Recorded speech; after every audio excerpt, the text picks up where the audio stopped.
update po para ni Mami Lakwachera. Super tagal na po hindi ako nakapag-upload. Ayan, meron po ako ditong dalanghita. Pero hindi pa po siya namumunga. Meron din po akong avocado. Ayan. Ito na po ngayon yung update ko sa aking vlog.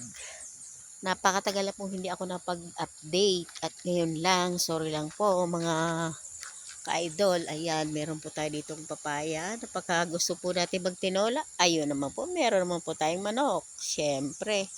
Sa ngayon po, ito na ang aming munting taniman. Ayan, kung nakikita nyo po, meron po dyan peace pan. Na dati po ay wala naman. Ayan. Marami na po siyang mga fingerlings. Ayan. Nakikita nyo po. Ayan, malumulutang sila. Yung malalaki po nasa ilalim, hindi nyo lang siguro dyan napapansin. Ayan, may bulaklak din. Ang aking lotus. Ito, meron din tayong tinanim na napakagandang halaman. Kinuha ko po yan sa Pampanga. Meron din po tayong bayabas. At saka nilagyan na rin dito sa gilid ng mga gabi San Fernando. Ayan. Ayan yung aking pangatlong peace pan pala. Pagka ganitong oras, yung lotus na yan ay nakabuka yan. Pero pagka bandang alas 11 na, yan po ay nakatiklop na. Yan yung aking maalagang tilapia. Kung nakikita nyo, yung nakalutang yung maliliit. Kasi po yung malalaki niyan ay nasa ilalim.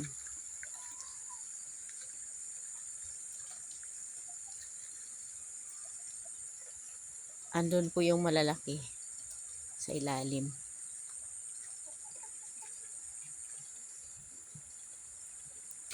Dito yung konting paagusan, papunta rin sa baba. Dito naman sa banda dito, ayan yung malalaking tilapia. Iyon, naglipar, naglango yan na sila.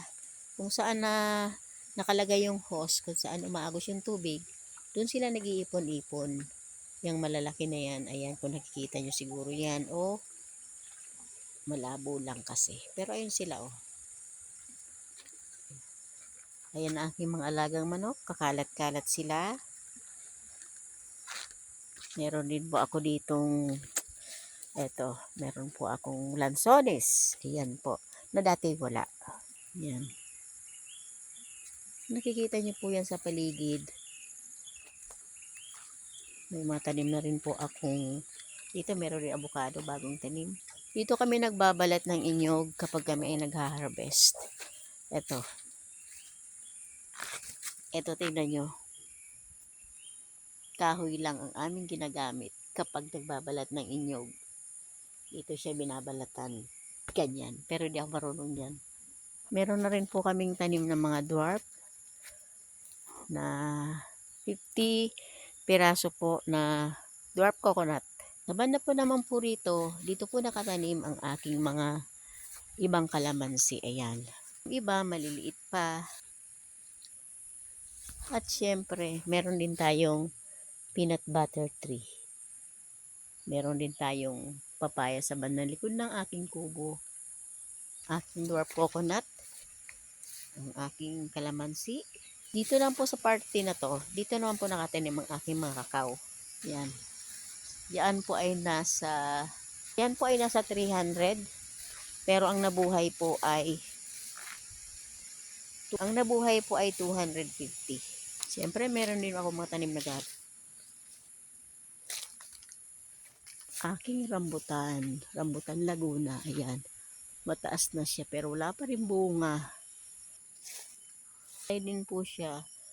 O yan, kaya nga po, so 300 kung itinanim ay tinalamang po ang nabuhay. Aking avocado, mukhang dinadamo na. Ayan, nilinisan ko po siya para gumanda siya. Mamaya ilalagyan ko yan ng chicken manure. Maging itong kakao ko ay ligadong gamasa na rin. Kasi madamo na din. Ito, variety ng aking kakao, UF18. Yan mga idol, ang aking munting taniman. Hindi ko naman na kayo maigala.